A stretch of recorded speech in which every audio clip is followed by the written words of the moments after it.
میرا جی چاہتا ہے کہ میں اپنے کشمیر کی وہ تاریخ بیان کروں جو علمی سلسلے میں عروج و زوال کی رہی ہے۔ حضرت توجہ سے سماعت فرمائیں گے انشاءاللہ، جو کوتاہیاں خامیاں ہوں گی انشاءاللہ ان کی نشاندہی فرمائیں گے۔ کشمیر جو اپنے حسن و جمال، جاذبیت، دلکشی، شبابی، شادابی میں عالمی شہرت رکھتا ہے، جس چلتا ہوا پانی، چشموں کی روانی، نکہت گل کی کثرت، آب و ہوا کی خوشگواری، مناظر کا حسن قدیم زمانے سے سیاحوں کے دامن کو اپنی طرف کھینچتا رہا ہے۔ ہزار قافلہ شوق می کشد شبگیر کہ بارِ عیش کا شاید بخطہ کشمیر۔ بادشاہوں نے یہاں بار عیش کھولا، خانقاہ بدوش صوفیہ اس کے جمال دفت افروز میں پاب گرفتہ ہوئے۔ شعراء نے وادی کی صحت افزا خوشگوار ماحول کو ان الفاظ میں پیش کیا: ہر سوختہ جانے کہ بکشمیر در آیت، گر مرغی کباب است با بالو پر آیت۔ یہ وادی اپنی قدیم تاریخ میں اہل کمال اور دانشوروں کا مرکز رہی ہے۔ جو یہاں پہنچا اس نے یہاں کے حسن میں دامن دل اس طرح الجھا ہوا پایا کہ مدتوں کے لیے پاب زنجیر ہوا۔ فیضی اکبر کے ساتھ پہنچا تو کشمیر کے حسن نے اس کو ورطہ حیرت میں ڈالا۔ عرفی کی چشم ہوش نے وادی کے مسور کن حسن پر لاسانی قصیدہ کہہ ڈالا۔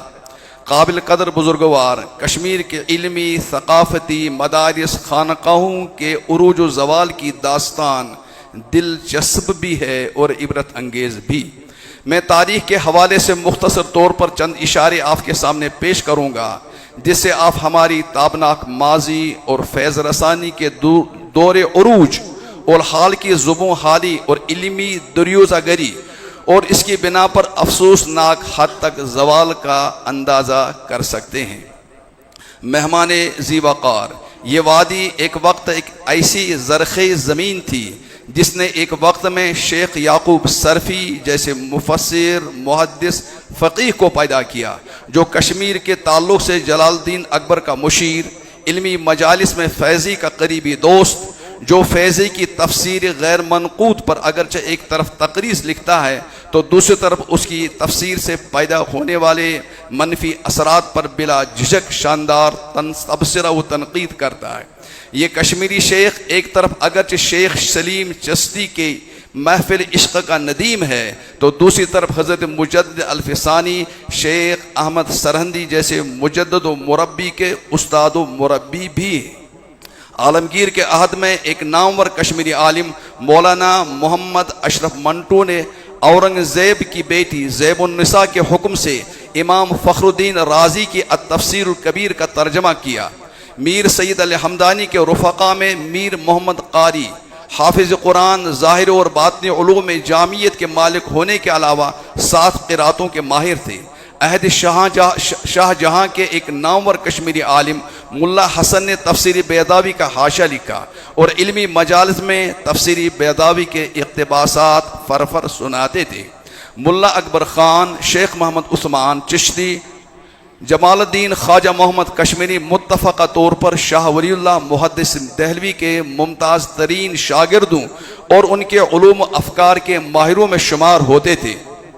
خواجہ محمد امین کشمیری کو ایسا امتیاز حاصل تھا کہ شاہ ولی اللہ کے خاندان کے ایک فرد سمجھے جاتے تھے۔ شاہ صاحب ان کے بارے میں اکثر فرمایا کرتے تھے: شمارا بے شبہ جوارح خود میدانم، یعنی میں بلا شبہ تم کو اپنے جسمانی اعضاء کی مانند سمجھتا ہوں۔ یہ خواجہ صاحب شاہ ولی اللہ کی تصنیف و تعلید کے کام میں علمی معاون کے طور پر ہاتھ بٹاتے تھے۔ خاص فن حدیث میں انہوں نے شاہ صاحب کی مشہور شرح موطا کی تصحیح و درستگی کی تھی۔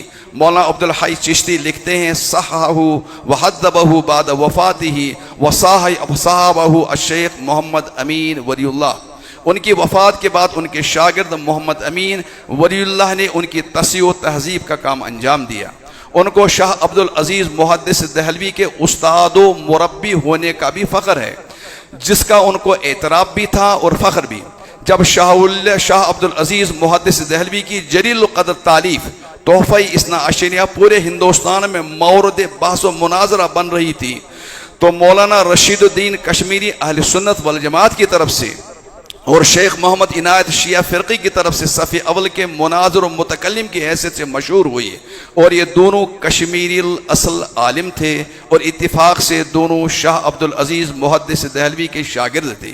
علمی تباہر و جامعیت میں صدر الصدور مفتی صدر الدین آزردہ، تبلیغ و مناظرے میں مولانا ثناء اللہ امرتسری، عقلی علوم کی مہارت میں علامہ تفضل حسین خان، خطابت و بے باکی میں مولانا سید عطا اللہ بخاری، طب و حکمت میں نواب معالج خان، اصحاب قلم میں مولانا ابو القاسم حائر، مولانا جواہر ناتھ کشمیری جو حافظ ابن حجر مکی کے بلا واسط شاگرد گزر رہے ہیں، جو کشمیر میں محدث جلیل کے نام سے مشہور تھے، بابا داؤد خاکی جو علمی تباہر کی وجہ سے ابو حنیفہ ثانی کے لقب سے ملقب تھے، محدث بابا داؤد مشکاتی جن کو مشکات شریف ازبر یاد ہونے کی بنا پر مشکاتی کہا جاتا تھا، خواجہ معین الدین نقشبندی تلمیذ رشیق، شیخ عبدالحق محدث دہلوی، شیخ حیدر خان جو فتاوی عالمگیری کے مدونین میں شامل تھے، جنہیں اورنگزیب نے قاضی خان کا لقب دیا تھا، مغربی فکر و فلسفہ کے دیدہ ور عالم ڈاکٹر محمد اقبال،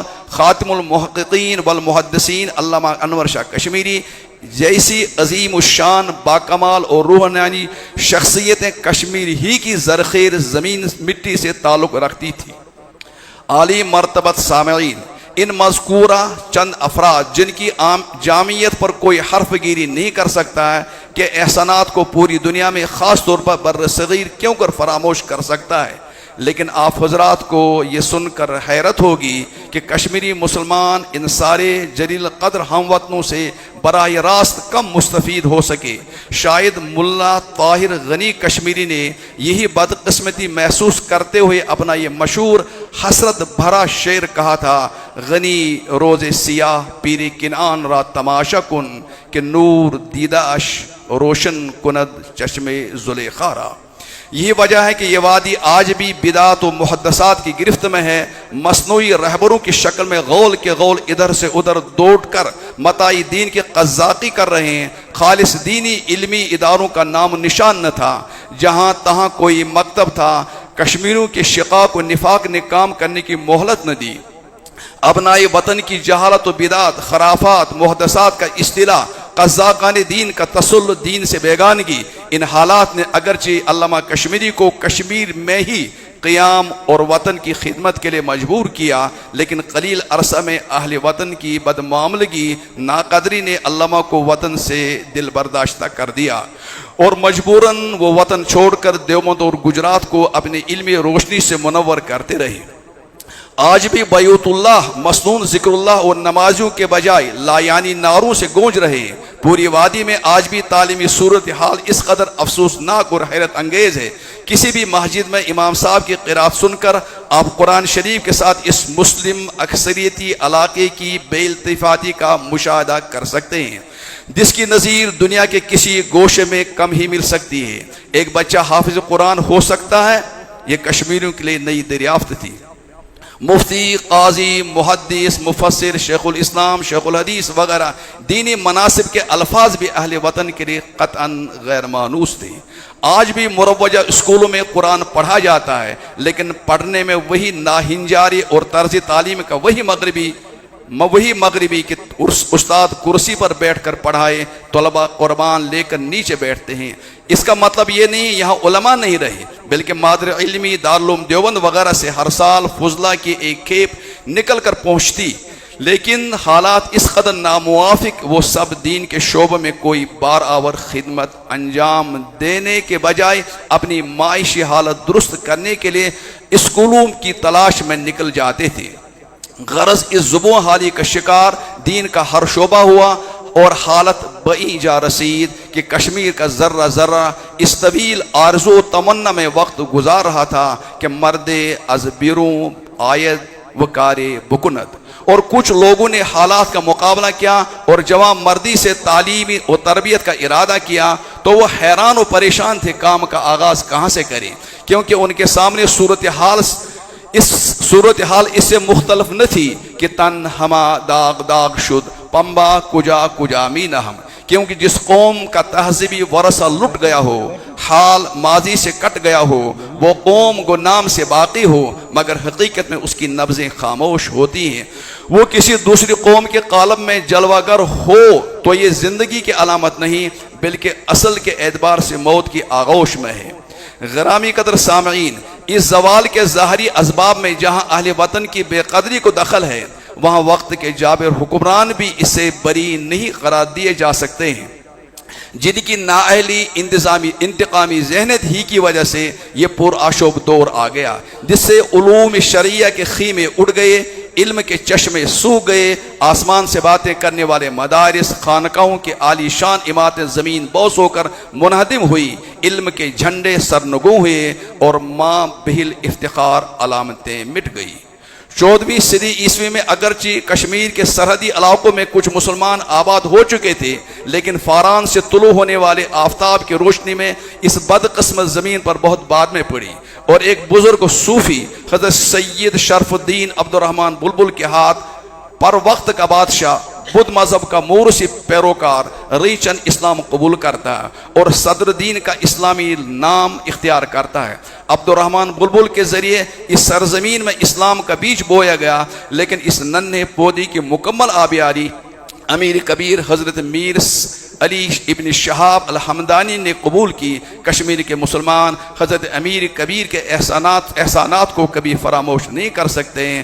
ہر دور کے علماء نے انہیں خراج عقیدت ادا کیا۔ شیخ یعقوب سرفی جیسا محدث، مفسر و روحانی پیشوا ان کی شان میں فرماتے ہیں، گرچہ 200 راہ سوئے مطلب است، راہ امام حمدان اقرب عصر حاضر کے متکلم عظیم مفکر علامہ اقبال نے ان الفاظ میں ان کے احسانات کا اعتراف کیا ہے۔ آفرید عام مرد ایرانی صغیر، با ہنر ہائے عجیب و دل پذیر، خطہ را آن شاہ در دریا آستین، داد علم و صنعت و تہذیب و دین۔ علامہ کشمیری ان کو الحمدانی الکشمیری کے الفاظ سے یاد کرتے تھے۔ یہ 700 سادات علماء، فقہا، محدثین، صوفیہ اپنے ساتھ لے آئے تھے، جنہوں نے یہاں مدارس خانقاہیں آباد کی۔ عراق و خراسان جیسے دور دراز علاقوں سے تشنگان علوم جوک در جوک یہاں وارد ہو کر فیوز و فوائد حاصل کرتے تھے۔ خوش قسمتی سے سلطان قطب الدین بڑا قدردان ثابت ہوا، انہوں نے مدارس اور خانقاہوں کی تعمیر میں فراغ دلی کا ثبوت دیا۔ یہ لمبا ہے، آخر میں پھر کشمیر میں ایک ایسے حالات آئے کہ کشمیر کا چپا چپا لرز اٹھا۔ اس وقت ایک عظیم الشان بزرگ یہاں تشریف لائے، انہوں نے اس کا مقابلہ کیا۔ فتنہ کس نے ہوگا اس کی طرف میں اشارہ کروں گا۔ یہی وجہ ہے 10ویں صدی ہجری میں میر شمس الدین عراقی خالص ایرانی ثقافت کی ترویج و اشاعت کا زبردست عزم لے کر نمودار ہوا۔ وہ یہاں سفیر کی حیثیت سے نمودار ہوا، مگر وہ در پردہ پوری رازداری کے ساتھ مذہبی انتشار اور پھیلانے میں مصروف تھا۔ وہ جہاں دیدہ اور ہوشیار آدمی تھا۔ اس نے اعلانیہ اپنے مشن کا اظہار کرنے کے بجائے منافق بن کر اپنے کو مبعوث و مامور کی شکل میں پیش کیا۔ تمام سنی علماء اور مشائخ کی کردار کشی اور انتقام گیری شروع کی۔ چکوں کی 32 سالہ دور حکومت میں اس کو خوب ظلم کرنے کا موقع ملا۔ علماء اہل سنت کو چن چن کر قتل کیا گیا۔ دفاع کرنے والوں کو مختلف جسمانی سزائیں دی گئی۔ مدارس کی جاگیریں بند ہوئی۔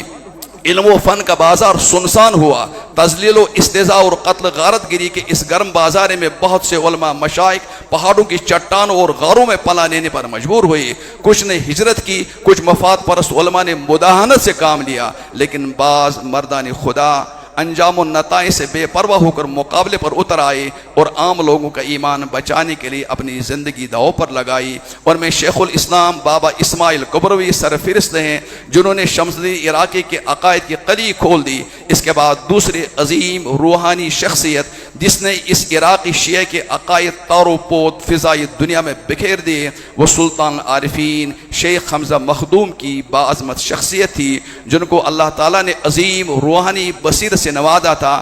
اس لیے اس نے عراقی کی باطنیت اور شعبہ بازی کے آتے ہی یک بیکار ثابت ہوئے۔ وہ اسی تجر سوپور کے رہنے والے تھے۔ غرض شاہمری خاندان کے زوال کے ساتھ ساتھ دیگر حکمرانوں نے کشمیر کی بربادی میں اضافہ ہی کیا، اور باطل پرستوں نے اپنے باطل عقائد کی ترویج و اشاعت کے لیے زمین کو زرخیز اور موافق پایا۔ یہی وجہ ہے یہاں قادیانیت طوفان کی طرح اٹھی. اگر وقت کے علماء